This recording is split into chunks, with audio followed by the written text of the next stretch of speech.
नमस्कार, एक बार फिर से मैं हिमांशु आप सभी का देवगढ़ में चुनावी सभा में स्वागत करता हूँ। आज हम पहुँच चुके देवगढ़ की चुनावी सभा में और यहाँ से विधायक से जानेंगे कि क्या क्या यहाँ चुनावी वादे किए जा रहे हैं और किन किन मांगों के ऊपर ये कार्रवाई करेंगे।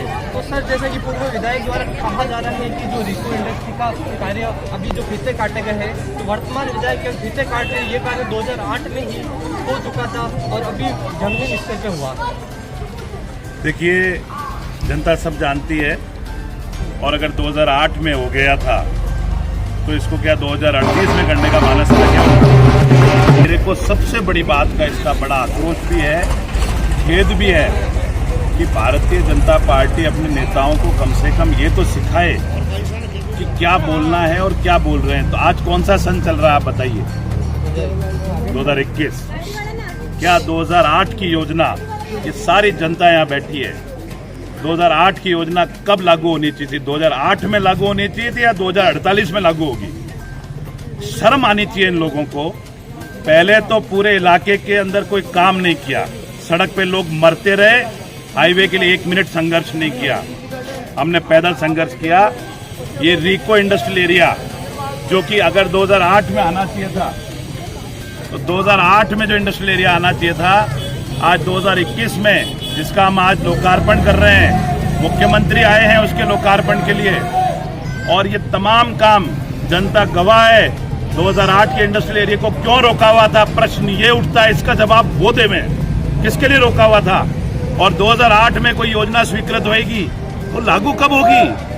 आज हमने जिस दिन हम सत्ता में आए उस दिन से लेके एक दिन तक चैन नहीं लिया। जनता को चाहिए था 14 मार्च को मुख्यमंत्री जी से इसका लोकार्पण कराया और 26 जनवरी को मैं आज घोषणा कर रहा हूं, 26 जनवरी को इसका जनता के लिए समर्पित हो रहा है ये एरिया। इससे ज्यादा फास्ट, जिसमें 9 महीने का लॉकडाउन था, जिस दिन मुख्यमंत्री जी आए आप सब गवाह हो, उसके बाद अगले दिन से लॉकडाउन लगा। 3 महीने तो जनता ताले में थी, सब काम रुके हुए थे। उसके बावजूद टेंडर प्रोसेस को हमने इनिशिएट करवाया, सड़कें आज बन रही है, सारे दुनिया भर के तमाम काम है। मैं स्पष्ट बोल रहा हूं, 2008 से उनकी नीयत इस बात की थी कि इस जमीन को मैं खुद हड़पूं, इसलिए अभी तक इंडस्ट्रियल एरिया उन्होंने नहीं खोला था। हमने आते ही जनता के लिए समर्पित किया और शर्म आनी चाहिए। जो काम अच्छा काम होता है उसकी निश्चित तौर पे प्रशंसा होनी चाहिए, चाहे विपक्षी दल के करें। जैसे हाईवे की बात है, हाईवे के लिए मैं साफ बोलता हूं, सेंट्रल गवर्नमेंट का काम था, पूर्व के MP, MLA और मुख्यमंत्री, प्रधानमंत्री की गलती थी। हमने संघर्ष किया, परंतु हमारी सांसद साहिबा ने उसके लिए प्रयास किया। जो सही काम होता है मैं उसकी सरेआम तारीफ करता हूं, पर इन बेशर्म लोगों को जनता सबक सिखावे, इनके गाल पे तमाचा मारे कि 2008 से जो रिको था उसको लागू करने की बजाय आज आरोप लगा रहे। ऐसे लोग मंच पे खड़े भी कैसे हो जाते हैं, इस बात का मुझे अफसोस है। सर, जैसे कि यहाँ ब्रॉडगेज लाइन है, वहाँ कहीं लंबे समय से कागजों में फंसी हुई है, तो इसके लिए भी आप एक बार पैदल मार्च करेंगे क्या? देखिए, ब्रॉडगेज लाइन जो है वो एक डिफरेंट इशू है। जो हाईवे था उस पर मौतें हो रही थी, उस पर नौजवानों की मौतें हो रही थी, वो एक अर्जेंट इशू था। जहां तक ब्रॉडगेज लाइन के सवाल है, हम भी इस बात के ऊपर साथ देते हैं कि ब्रॉडगेज लाइन होनी चाहिए। वो एक अतिरिक्त सुविधा है इस इलाके के लिए। आज हम मीटर गेज लाइन पर चल रहे हैं, कल ब्रॉडगेज लाइन पर चलेंगे, और इसकी कनेक्टिविटी ब्रॉडगेज से भी ज्यादा जो इंपॉर्टेंट चीज है, जो मैं बताना चाहता हूं आपको, ब्यावर से भीम की कनेक्टिविटी सेट होनी चाहिए। जो उदयपुर से लेकर के जो ये हमारा रेलवे का नेटवर्क है वो कनेक्ट होना चाहिए डायरेक्ट ब्यावर की इस मेन लाइन के साथ में। वो ज्यादा महत्वपूर्ण इश्यू है। उसके लिए हम केंद्र सरकार और MP साहिबा को हम निवेदन भी करेंगे, उनके लिए संघर्ष भी करेंगे, और जरूरत पड़ा तो किसी भी लेवल का संघर्ष करेंगे। जब मैं चंबल के पानी के लिए मेरे मुख्यमंत्री से झगड़ करके 14 मार्च को मैंने मुख्यमंत्री जी का हाथ पकड़ के कहलवाया था, सारी जनता गवाह है कि मैंने निश्चित तौर पर चंबल का पानी हम पिलाएंगे। विधायक महोदय तो ये भी कह रहे थे, पूर्व विधायक महोदय, कि चंबल का पानी वसुंधरा जी के टाइम सर्वे हो गया, काम हो गया, तो काम हुए क्यों नहीं? 15 साल तक विधायक रहे, चंबल के पानी की एक चिट्ठी बता दे उस समय की, मैं मान जाऊंगा। हमने DPR सैंक्शन कराई 5 करोड़ रुपए की, पूरा गांव और शहरी क्षेत्र के लोग गवाह हैं। गांव गांव में सर्वे हो रहा है, गांव ढाणी ढाणी में लड़के पहुंच रहे हैं और ये काउंट कर रहे हैं कि कहां कितने घर बनेंगे। इस बजट में मैं उसको स्वीकृत कराने के लिए प्रयासरत हूं। इसलिए देवगढ़ की जनता से कह रहा हूं, नगर पालिका के चुनाव जिताओ, 10 दिन बाद बजट आएगा, 20 दिन बाद उस बजट में 1000-1200 करोड़ रुपए लेना है। शहर की जनता जागरूक है, ऐसे झूठे और मक्कार नेताओं को सबक सिखाएगी, मैं कहीं दावे के साथ कह सकता हूं। एक जनता का सवाल आ रहा है कि जैसे भीम महाविद्यालय में सम्राट पृथ्वीराज के पर नाम रखा गया है, तो देवगढ़ महाविद्यालय का भी नाम परिवर्तन करके यहाँ के महाराज कुंवर बाजी के नाम पर रखा जाए। जिस किसी भी ऐतिहासिक पुरुष के नाम पे रखने की जनता की इच्छा है, मैं ये जनता पे छोड़ता हूँ। निश्चित तौर पे मैंने तो कहा था, चाहे महाराणा प्रताप के नाम पे रखो, चाहे महाराज कुंवर जी के नाम पे रखो, चाहे पन्नाधाय के नाम पे रखो, कोई ना कोई ऐतिहासिक पुरुष के नाम पे रखो। निश्चित तौर पे मेरा सहयोग है इसके अंदर। मैं साफ बोलता हूँ, जिन्होंने इतिहास में कुछ काम किया है, जिनके नाम से लोग याद करने चाहिए, उनका नाम निश्चित तौर पे होना चाहिए। हम साथ में हर सकारात्मक मुद्दे के साथ हैं।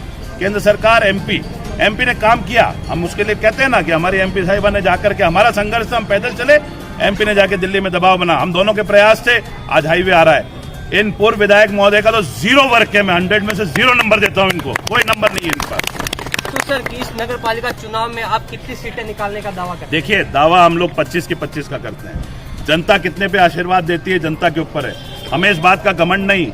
और जो बीजेपी जिस घमंड पे चल रही है कि हमारे को दोनों पंचायत समितियां मिल गई, उसमें अलग परिस्थितियां थी, कुछ ना कुछ कमियां खामियां रही, जनता समझने में कामयाब नहीं, हम समझाने में कामयाब नहीं रहे, परंतु उसका घमंड नहीं होना चाहिए। आज उनको घमंड हो गया कि हम दोनों पंचायत समितियां तो जीत गए, नगर पालिका में जनता हमको वोट देती आई है, देवगढ़ परंपरागत तौर पर भाजपा का गढ़ रहा है, तो इसलिए हमको यहाँ पे पूरी तरह से सीटें मिलेगी। परंतु जो हम देख रहे हैं पूरे जनता में जो उत्साह देख रहा हूं मैं, वो इस बात का उत्साह है कि जनता इस घमंड को चकनाचूर करने के लिए उत्साहित हो रही है कि 28 तारीख की सुबह आवे और हम भाजपा के इस घमंड का चकनाचूर करें।